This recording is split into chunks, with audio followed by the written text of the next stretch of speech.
Welcome back to another edition of Game Day Reviews. I'm Jordan Doe, Marcelo's behind the camera, and we're going to give you the game stuff you love. We're going to kick things off with some game reviews. Kicking it off with Silent Hill HD Collection.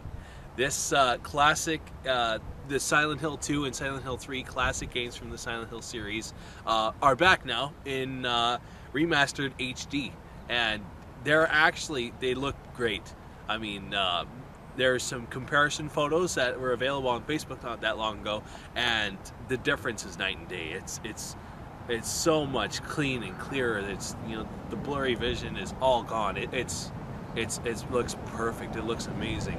On top of that, the games are fun and scary. I mean, these are the scariest games of the last 15-20 years in games. I mean, Silent Hill is recognized as one of the most scariest game series of all time. So the second and third one, oh yeah, those are just classic installments.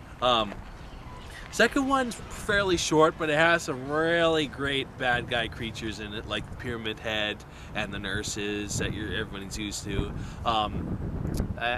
2 kind of has its own story. 3 tries to do a sequel to number 1, focuses more on witches and occult and that kind of feeling. But I mean, both are classic Silent Hill games, and all together, this gets a 9. It deserves a 9. It's a great collection. You gotta check it out. Not to mention, Silent Hill 2 has a bonus level as well you can add on for about 30 minutes, so you gotta check that out. Next up, we have I Am Alive, a downloadable game for the Xbox 360. It's coming to PS3 now. I Am Alive is a survival, kind of just a matter of being a survival game. It's there's no horror element to it. It's you get a weapon, you get a gun. Later on, you get a bow, you get a machete, and you get to play this not a war-torn landscape, but it's kind of like earthquakes have destroyed the land, and you're walking on what's left of a city that you used to live in. And you go to find your family, and your family's missing, but that story kind of gets covered up right away, and the game kind of takes a different direction. Now, this game actually is enjoyable. I had a lot of fun with it. The gameplay mechanics are actually great.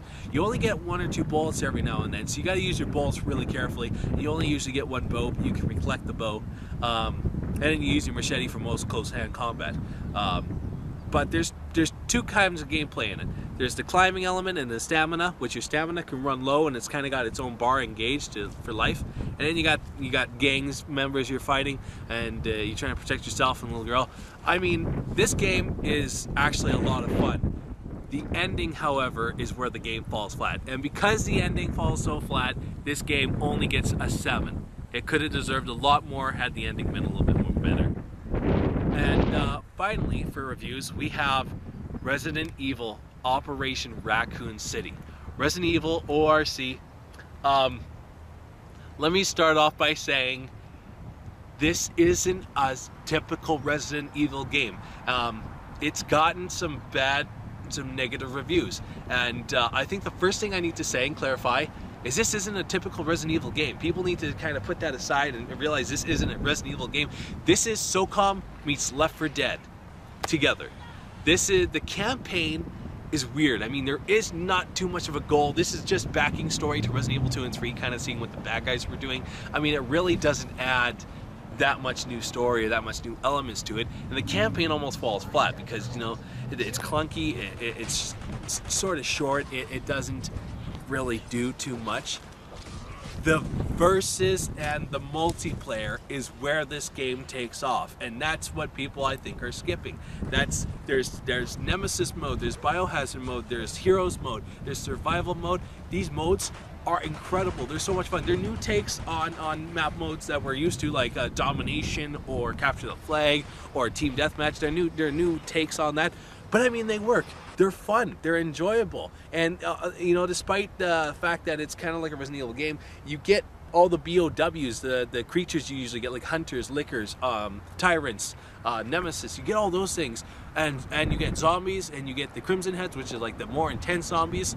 But in the midst of it, you're fighting another thing, like a Modern Warfare 3 type game. You're trying to fight the other guys. It's actually a lot of fun because now you're taking out guys, but you got a bit of a battlefield filled with zombies and other creatures, you know, taking away your life while you're trying to shoot these guys. It's fun. It's hard and it's fun. And I love the multiplayer. But the campaign only brought this game to a 7. I give it a 7 just because of the campaign was so small.